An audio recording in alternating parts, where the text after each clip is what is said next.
Hello there, terrible warriors.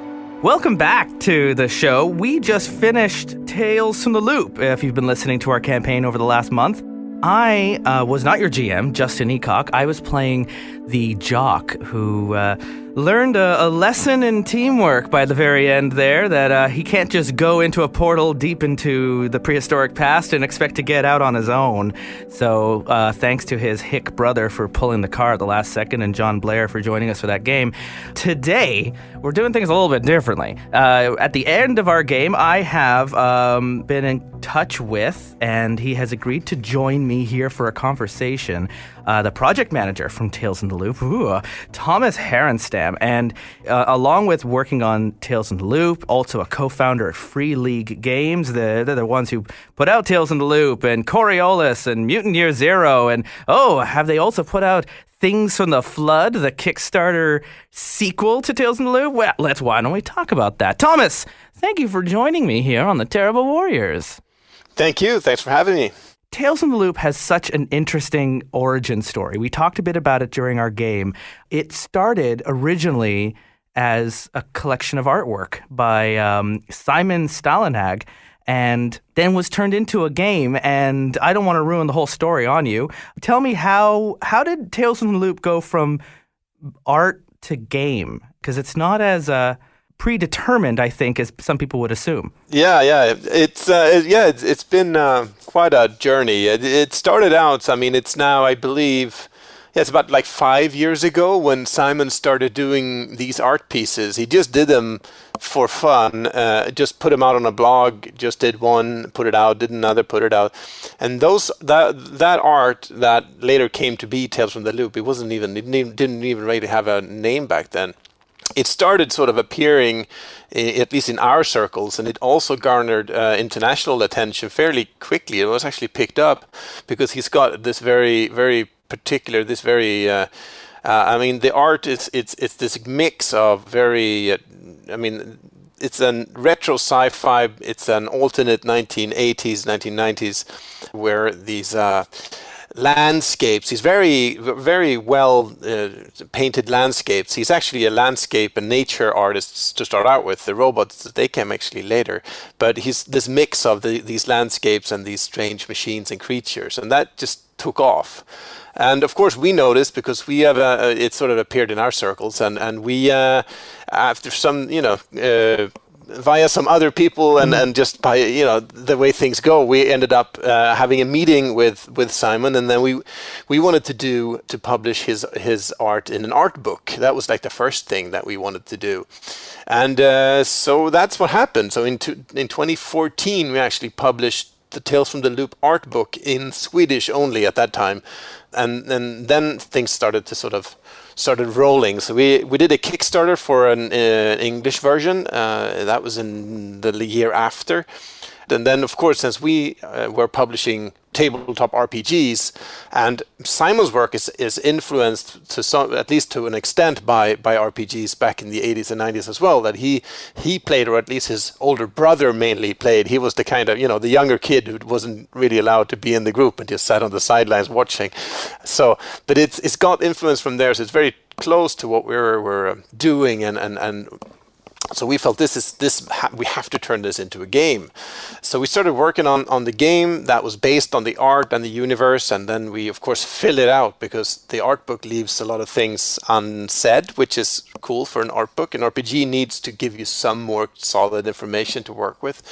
So it started there, and we contacted a freelance writer called Nils Hintze, who's done the main part of the writing. There are many other writers in there as well, but he definitely did the main part of the writing. And then we tweaked the rule system that I created for Mutant Year Zero, which was our first international game. Nils tweaked that rule system to fit the Tales universe, and and then we kickstarted the first game in late 2016, so almost 2 years ago now, and since then it's just been going quickly. We had some good luck at Gen Con last year, won some awards, and it's just been a lot of fun. Yeah, these paintings do remind me a bit of like the watercolors that I would have seen at like my grandma's house hanging on the wall and stuff. And but then you throw in just a few more fantastical elements, and you're like, oh, hey, what am I looking at here?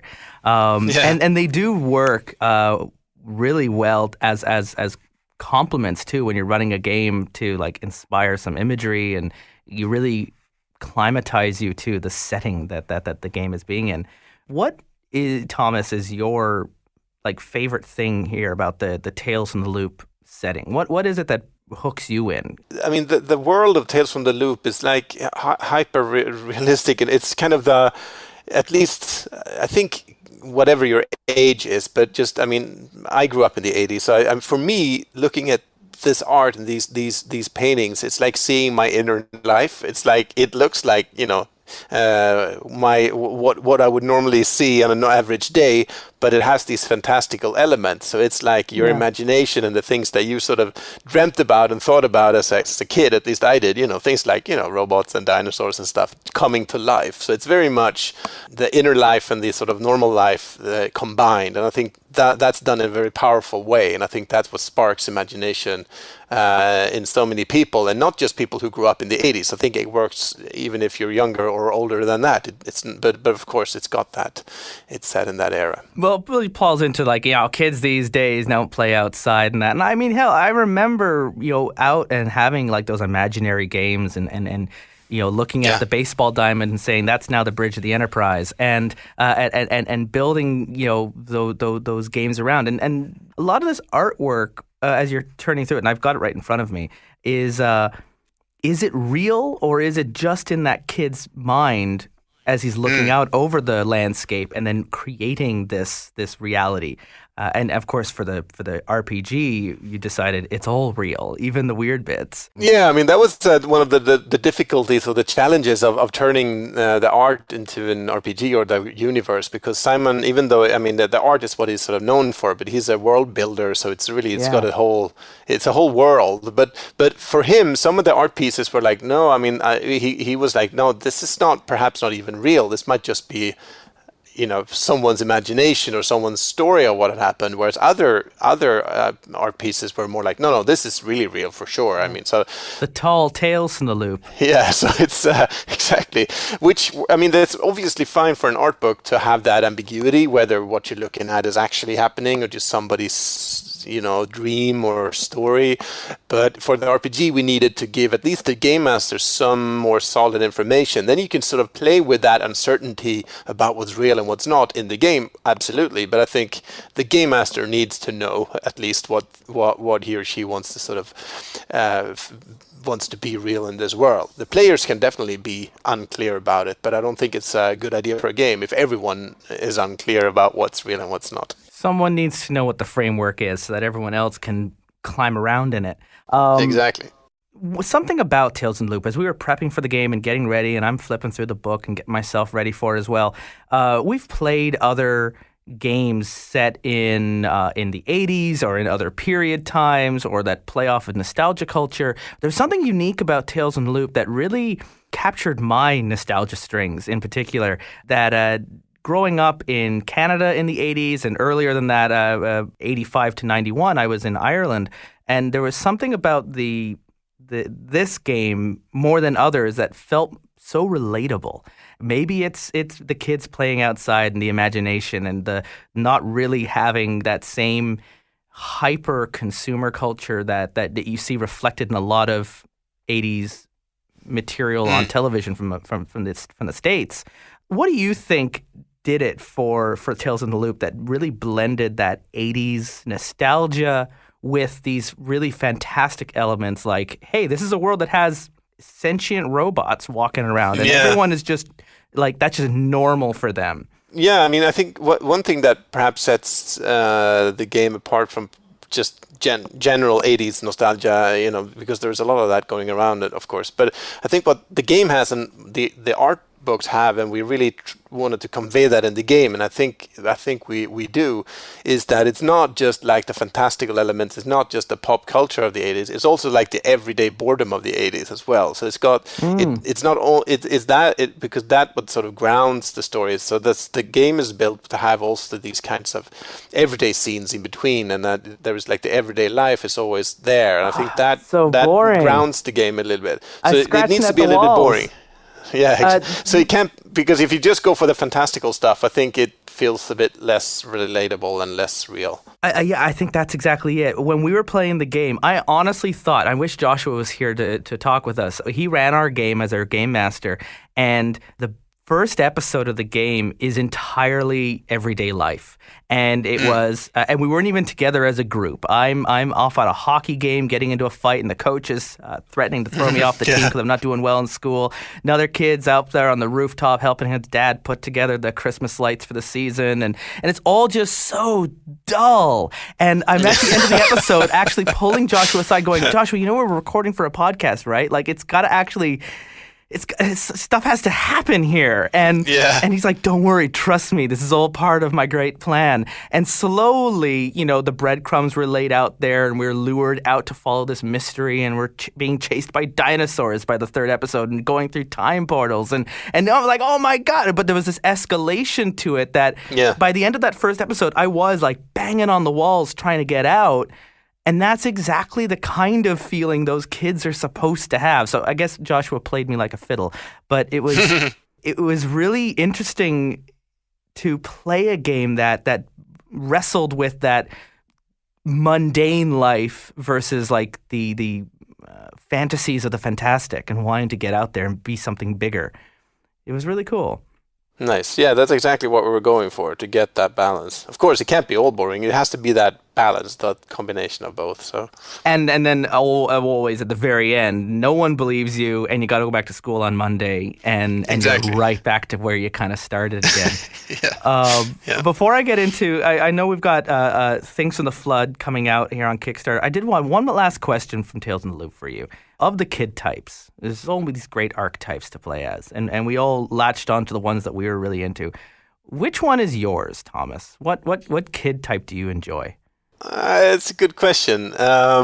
Actually, we're discussing it a bit today because we're finalizing those archetypes for Things from the Flood, and there we sort of had that discussion right now. It was just sort of who would we be? I'm looking back to who we were in that game. You play a bit older teens, but for Tales from the Loop, for the sort of younger teens, I would think I probably the weirdo. I think sometimes maybe the computer geek, but I was never that much into computers. More into analog stuff, comics and role-playing games, even back then. So weirdo would probably be the right one. Yeah, I mean, I'd like to say, same deal.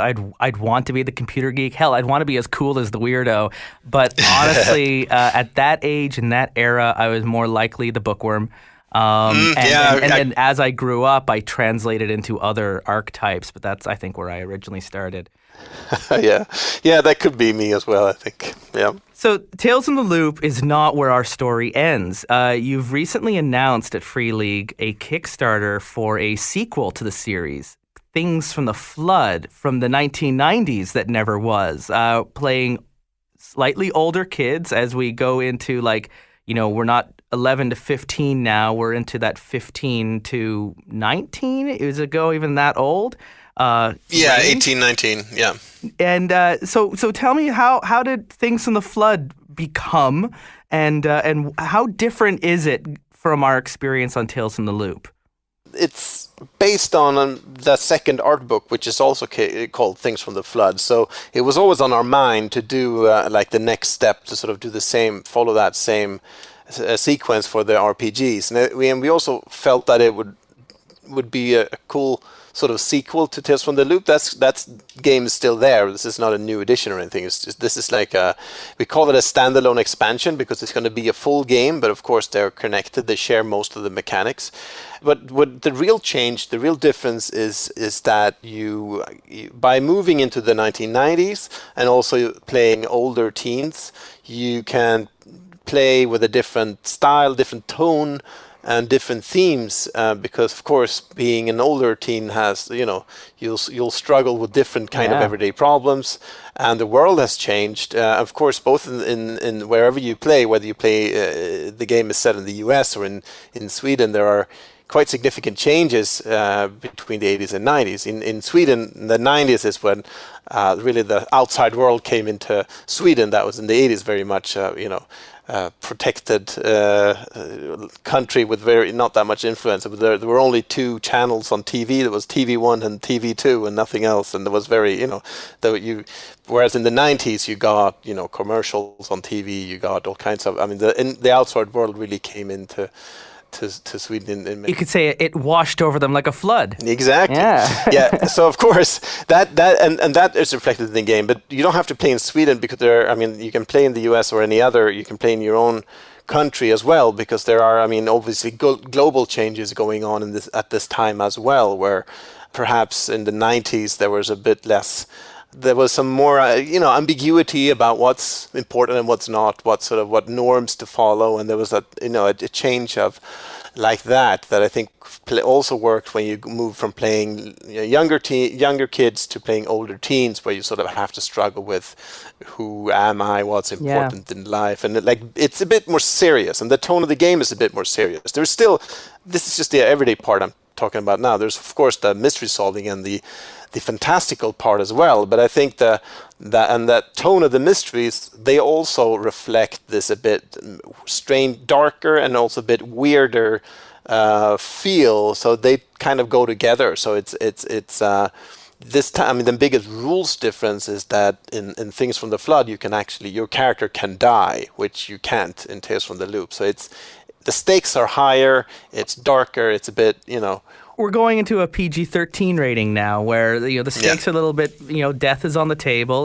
The mysteries, at least from the images I've seen, definitely evoke a much darker tone, more monstrous than Tales from the Loop. Where Tales from the Loop has a very sense of almost whimsy and mystery, and no matter how bad it gets, you still have your friends. Where Things from the Flood, no, it can get. It's getting Lovecraftian. It's getting a little more into things can get bad and worse.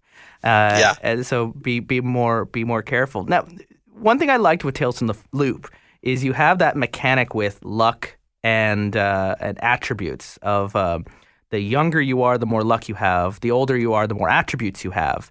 And then your character essentially retires once you hit the age of 16. And if you actually choose to play a long-form game, you can kind of level up your character through a birthday. And then your attribute goes up, your luck goes down, and you keep moving forward.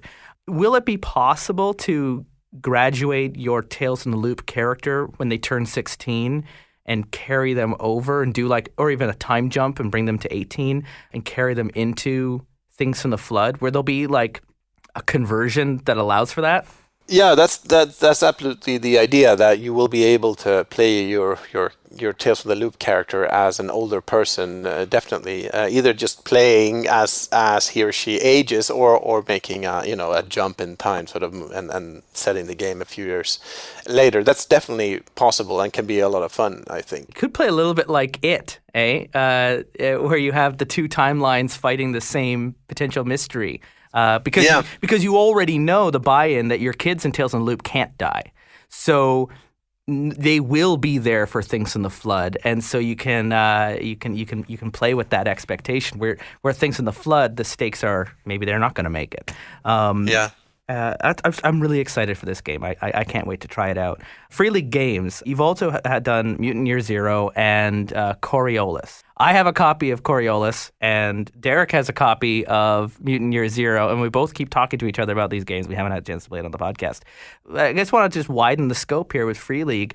How has it been as a Swedish publisher putting out these games, and some of the challenges you've faced and have learned over time, and what is it that keeps you working in the tabletop gaming mines, as it were? We started doing the first games only in Swedish, but pretty early on. We released, actually, we started out in 2011, and 2012 we released the first game in Swedish, and then the first game in English came out in 2014. So it was pretty early on, and I think what really enabled us to do that, I would say, two things. One is Kickstarter, that really crowdfunding.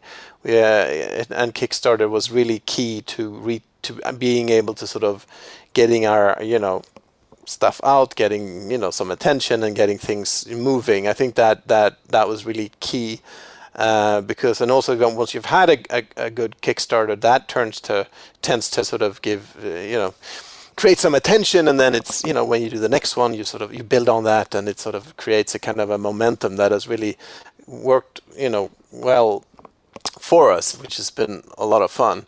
For the first game, which in English, which was Mutant Year Zero, that we actually didn't kickstart, we published that, normally.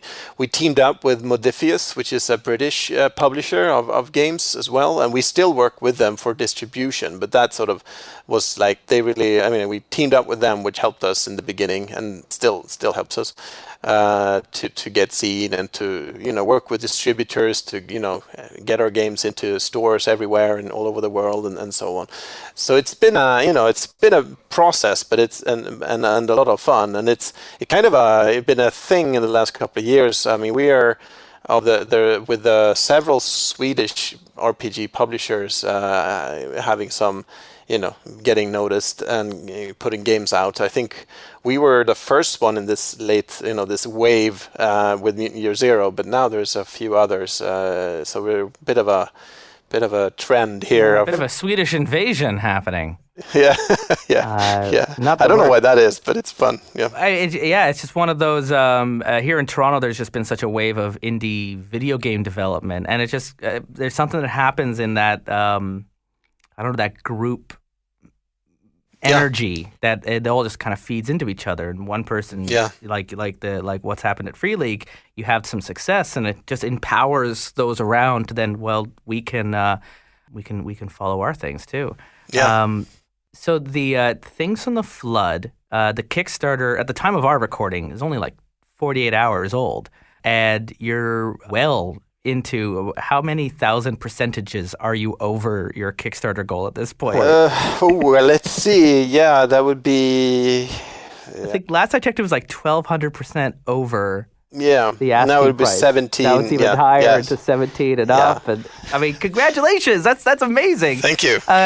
Sometimes you go into a Kickstarter and it's will we or won't we, and other times you go into a Kickstarter and you blink and you're done. And now it's just victory laps for the next 30 days. What stretch goals have been announced? What are you really excited about with Things in the Flood over the course of this campaign? Because this interview will come out next week, so we'll still be in the midst of it. So by all means, what are we really hoping that we'll be able to reach with the Kickstarter? Because the game's going to happen. The Kickstarter's been a success, but that doesn't mean there aren't going to be more surprises that come along, right? Yeah, absolutely. And we already unlocked quite a few bonus scenarios or mysteries and other things like GM Screen and robot blueprints and stuff. But I think what we're those are the low-hanging fruit. We knew those were going to happen. Exactly. Yeah. But what's pretty cool that we're doing now, that's on the table now, stretch goals that are sort of we're in the middle of. I think, let's see, actually 3 have been unlocked. That's 3 more scenarios, 3 mysteries, and then there is a mystery landscape, which is more of a open scenario landscape. More sandbox. And if we reach exactly. And then if we reach the one after that, all of those are going to be combined into a book. So then you'll actually get an additional hardcover scenario book. And the idea for those is that they will tie together, so into like a shorter campaign. And that campaign is if it turns out the way we want it, it's pretty cool, and it actually relates to what you mentioned before, because this campaign can be played with both either Things from the Flood or Tales from the Loop with younger kids or older teens. And there is an element of time time travel there as well without giving away the whole plot. But I think that's going to be a really cool addition to the game and a full extra campaign beyond the one that's actually going to be included in the core book as well.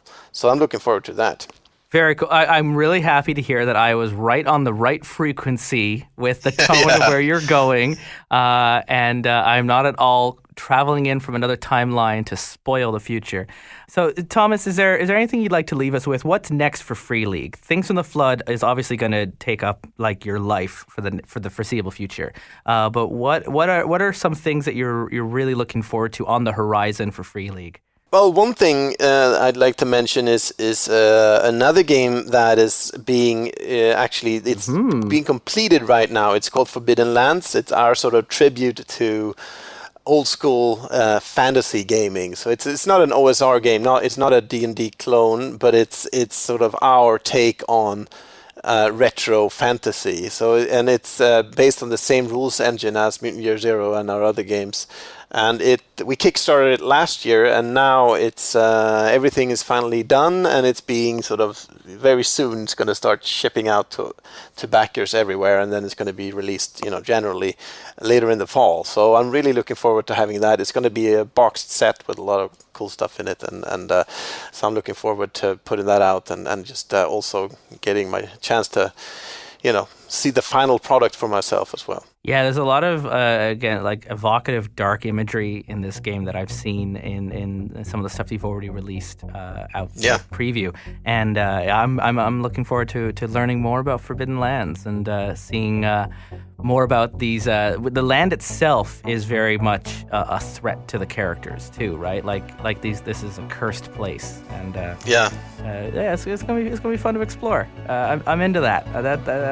I dig it.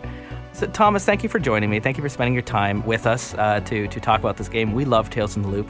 I want to keep playing Tales from the Loop. We've got more mysteries to solve. There's more to find out with Henrik and the rest of them. And Thomas, thank you for spending your time with me. Thank you for sharing your games, your futures, your love of this hobby of ours. I hope you have a great day. You too. The Terrible Warriors has new episodes out every Tuesday. And special thanks again to Tomas Harenstam for joining us from Free League Games for this special in-depth conversation we just had. The Things from the Flood is an ongoing Kickstarter happening right now. Find the link in the show notes. Go check them out, send them your love, and let them know that Terrible Warriors sent you. Follow us on Twitter at Dice Warriors for updates on the program. And if you really want to get involved and hang out and chat with us, head to TerribleWarriors.com and click the connect button to our Discord channel. I know we talk about it all the time for our Patreon rewards, but it is open to the public and you can join us just to hang out. Some listeners have started a listener gaming group, and they're running their own terrible tabletop games online, and hey, there might be a seat there waiting for you. I'm sure they'd love to have you. Next week, we launch a new campaign for the month of October, set in the horrific world of Magpie Games' Bluebeard's Bride. And until that time, thank you for joining us right here on the Terrible Warriors.